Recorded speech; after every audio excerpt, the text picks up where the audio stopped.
Okay, so I'm with the esports players that were here for paintball this past weekend after Thanksgiving. So It's not much, I'll tell you that much. it was. I have to say to start off, I commend you guys for showing up because we had a couple schedule changes that happened, and I'm sure you guys had huge meals right beforehand. So, well, I guess I'll just start. How was your guys' Thanksgiving? Anyone wants to lead us? Sure. It was great. Yeah, it was a lot of food. I'm pretty sure we still have a bunch of leftovers, so we're gonna have to finish that up throughout the week. You're going to be in that throughout the month? Okay. Yeah, same thing for me. Good Thanksgiving, a lot of food, eat through the month, just relax, and paintball. Michael? So for my Thanksgiving, I was at my aunt's house and we ate lunch and dinner, and I ate like way too much food. You got sick? No, after paintball, I was like, I gotta use the restroom. It was not pretty. Yeah, but we ate a lot. We don't have that much leftovers though, because it was only for like small family. Like What is small? 7 people, like 7 people. 7 people. And my grandparents went home, so it was only like 4 people eating, or like 5 people eating dinner. So did you guys have like a full turkey and a full ham, or like half a turkey, or? No, not even close. It was like a turkey loaf and a turkey ham, and that was all gone. Oh, There was only like stuffing and potatoes left over. So I visited family on my mom and dad's side, respectively. So I got 2 meals, the food was good all around. Yeah, so I know that you have played before, right? Yes. You had played prior. And for you, Michael and Davin, you guys had never played. So I guess I'll start with your perspectives first, and I'll get your impression now. And there's a few things I want to ask in regards to how it relates back to esports. But first, I just want to ask you, Davin, what was your impression of playing paintball for the first time? So I thought it would be at least a little bit like Valorant. It really is not, except for the fact that you once you die, you die. That's really it. That's like the only similarities. But Well, everywhere's a headshot technically in paintball. That is you true, know? Like yeah. no matter where you get shot, you're out. yeah, it's the adrenaline's very high when you play, especially when you you can get hit in the wrong places, like my neck, because I still have that wound from there. What was the worst spot you got hit? It was the neck, somewhere here. right there. Worse than the fingers?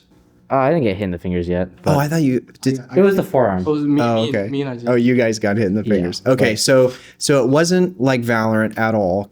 But other than you die really fast, there's a lot of adrenaline. Anything else?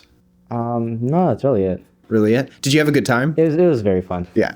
It seemed like you guys had fun. There were a couple plays that I want to talk about in particular after looking over the edit that I want to bring up with you guys. But Michael, so what was your impression first time? First time, I really thought it would be more painful. Actually, I know I didn't get hit in the neck like Davin, but it was all in the upper body, and there was a bunch of bruises on my shoulders from when I got hit. And honestly, I thought when playing paintball, I'd be more of a backliner, but with the paintball guns we had, it was better to just rush in. Yeah, You had to be, and you had to be up close. I was actually really impressed at how aggressive all of you guys were, because I've taken friends before, family, to play, and they always just want to stay back and kind of hide, and like they don't want to get hit. But I noticed, especially with you, Michael, after the first couple rounds, you're like, I can't get anyone. I need to like get involved in this situation in order to make something happen. Forward. Yeah, You gotta yeah. push. Which I mean is in some ways is part of the lesson that I was hoping you guys would get, was if you're using really crappy equipment, it forces you to change your play style in a way that it forces you to use other tools that you have at your disposal in order to try to be successful, even though you're at a disadvantage. So, okay, so you learned that you had to be aggressive.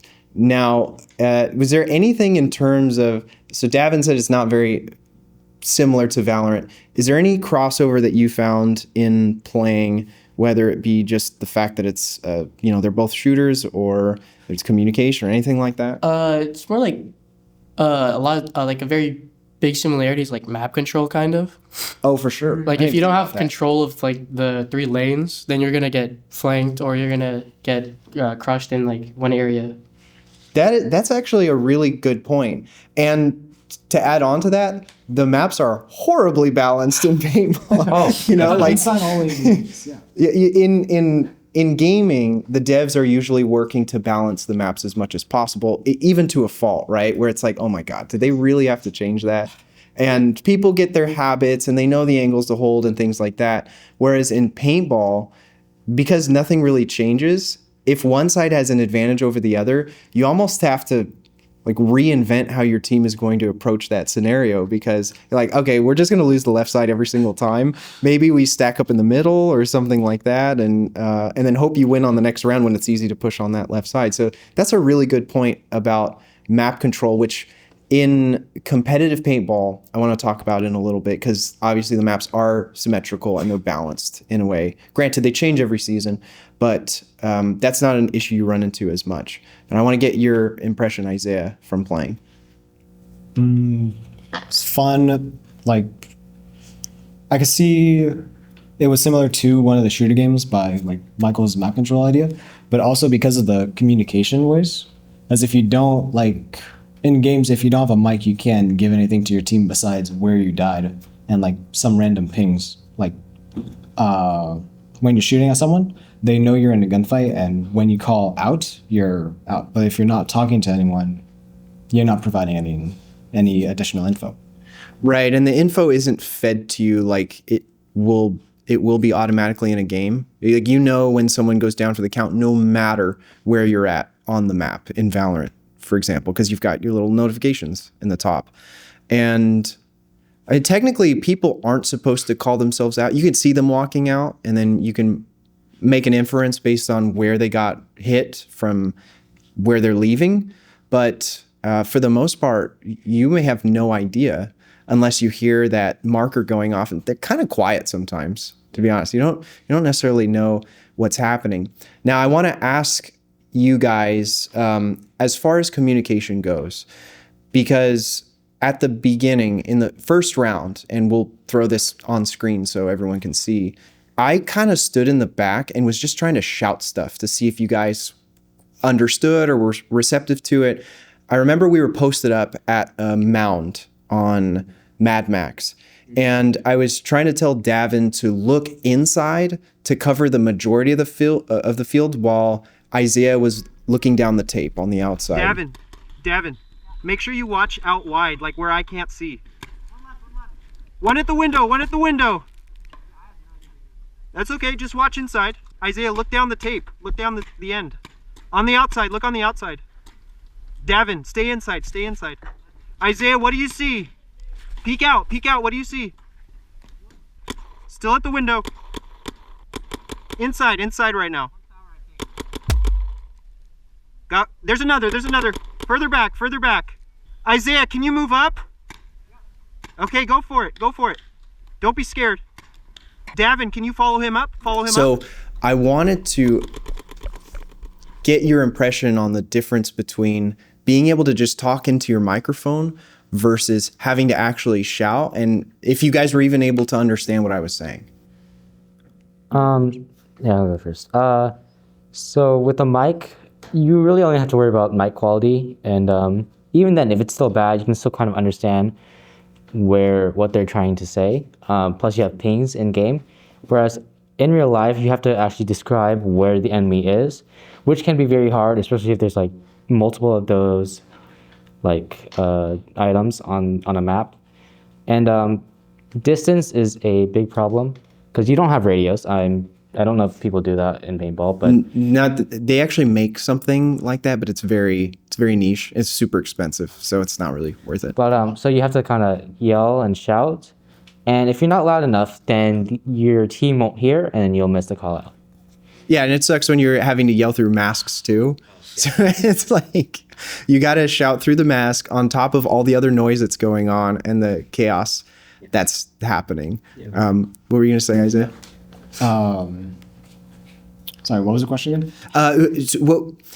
I'll just ask you this: were you able to understand any of the like information that I was relaying, either in that particular point or in a different point in the game? I was able to understand what you were saying. I just didn't know where anyone was. So The locations. Yeah, Yeah, it's it was hard when like- it's your first time on that map too, which goes back to what you were saying earlier about having map knowledge contributes greatly towards having map control. So do you want to speak on that a little bit? Like in the first few rounds, it was like kind of hard to understand what anyone was saying. You were just like, he's in the, I don't know. He was by the. talking about? Yeah, what do you think? He's in the crate. It was like, what? What's going on? In the window. What window? Did you see the window I'm looking at? He's right there. I know. And like, what was that? The map with like the houses. The crates? Apocalypse, I think. Apocalypse. yeah. Oh, it's like the Apocalypse sucks. modern-ish. Yeah, map that with one. The The buses. ones where we died like instantly. The one where I got the Instantly. neck one. The one where I got the neck one. I tried pushing out, and then I was in the corner, and I tried to communicate to Davin. He was like, I don't even know where he was. He was like in like 3 houses down. Mm-hmm. He was across the middle mid lane. He was like looking through 5 different doors to shoot me. Yeah. It was very hard to call out. There are definitely some spots, especially on that map, where you can really like abuse angles. Like if you are fast enough and you go down that right side that we went to and run all the way through their houses, you can just walk out the other side and all of their backs are to you, and no one would have known. So yeah, map knowledge is huge, and you understand, Isaiah, because you play Rainbow Six. I know Valorant there's some complexities in the maps. There's certain surfaces you can and cannot shoot through, and having an understanding of where you can find those angles is really powerful. But it's standardized in a way that I think a lot of people can grasp rather quickly. Whereas Siege is like, you gotta sit down with an encyclopedia and figure out which room is where, and like people are getting lost half the time. Where to place your gadgets, everything. Which is kind of like what we had to deal with in paintball, because those maps are huge, and there's lots of, you don't know what room is leading to what, and you're going around a corner, you shoot your own teammate. Oh. Yeah. I've done maze that. at I've almost night. done that a few times.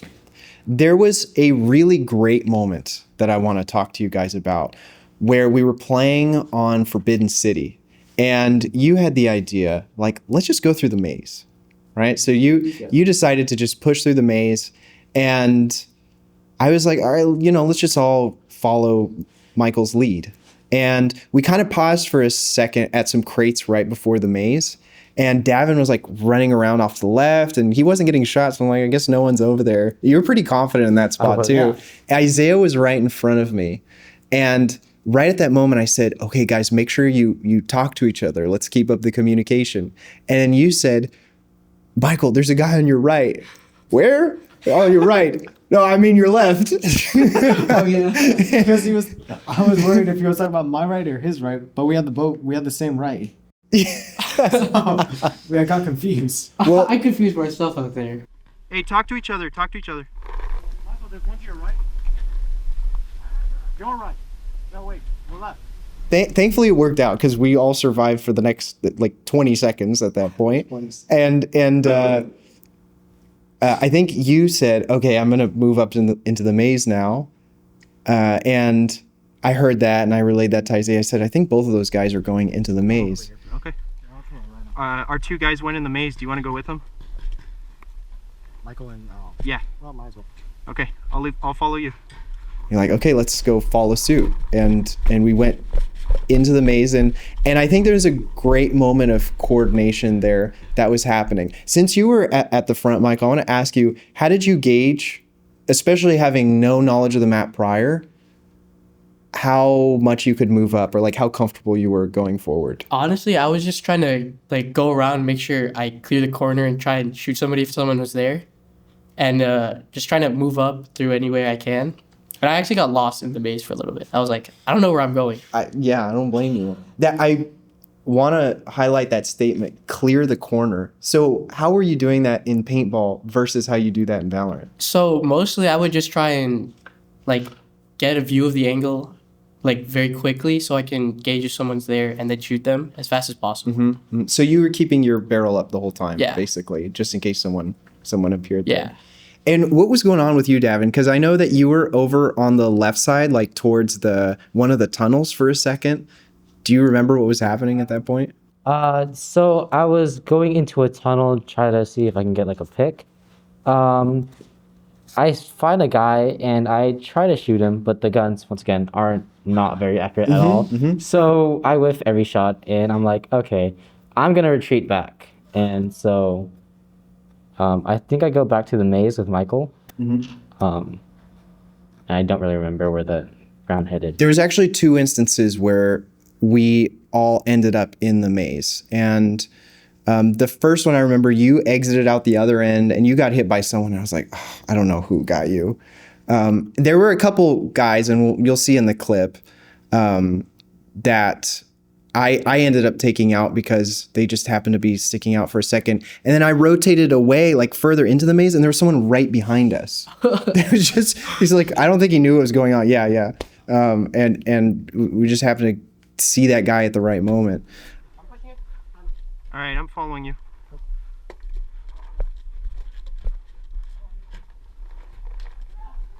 There's one right here.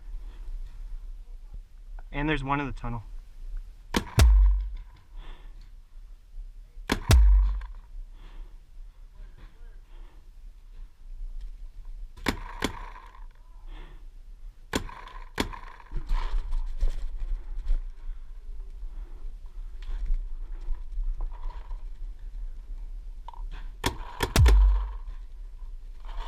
But in the second half of that game, we also decided to go through the maze again. And you two were super aggressive going through. I remember I'm like, okay, I'll follow them wherever they go.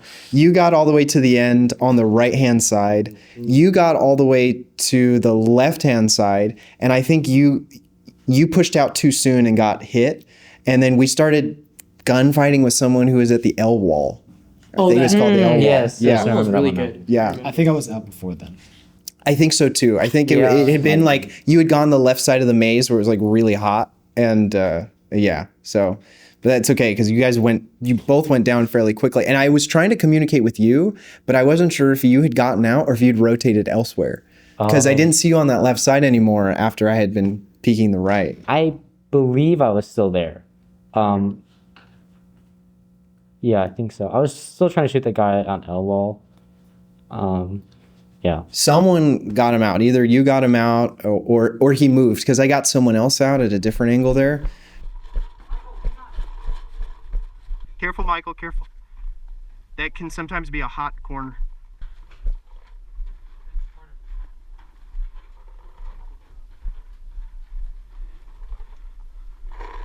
I'm right behind you, Michael.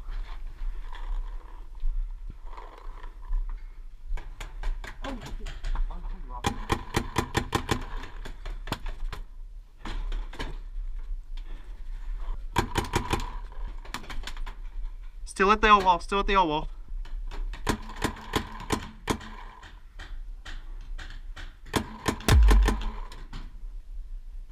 But it just goes to show, like, when you don't have things like pings and you don't have the map knowledge and the breakdown in communication is so easy, you can appreciate it so much more when you just have those things. You have like a nice headset with a nice microphone and you're on Discord and all these sorts of things, which is why in the future, I'd love to get you guys out on the speedball field because the map knowledge is still kind of an issue, but it's not so much. It's more how quickly can you memorize the names of different inflatable bunkers, right? Is he at D3 or D4? Is he at the 50-yard line in the middle or on the snake side? Like really breaking down the granularity of where a player is, and can you relay that information all the way across to the rest of your team? Because speedball is way more chaotic, and so the need to like get someone's attention and relay that increases a lot.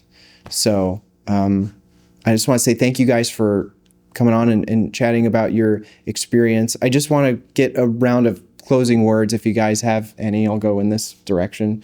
If you want to share like what you would work on when you play again, or if you're interested in playing again or anything like that. I mean, yeah, I'd like to play again. You know, communication is a really big thing. I just want to make a comment that L wall, it was such a nice spot. I remember when we were on that side, the second time we played the map, there was someone in that L wall communicating information between everybody. I'd be behind the rock and I'd say, there's somebody in the tunnel. And he'd yell, someone in the tunnel. That's called good listening skills. That's something we haven't really talked about in any of our interviews. It's not just about like how well can you convey information or project information. It's how well can you retain it and like commit an action based on it. Yeah. So I really appreciate it. That's huge. Isaiah? I think I would. It's definitely fun. I would do it again. But I think what everyone should work on, especially everyone here, and if some of the other esports guys want to come, when we get those esports guys out there,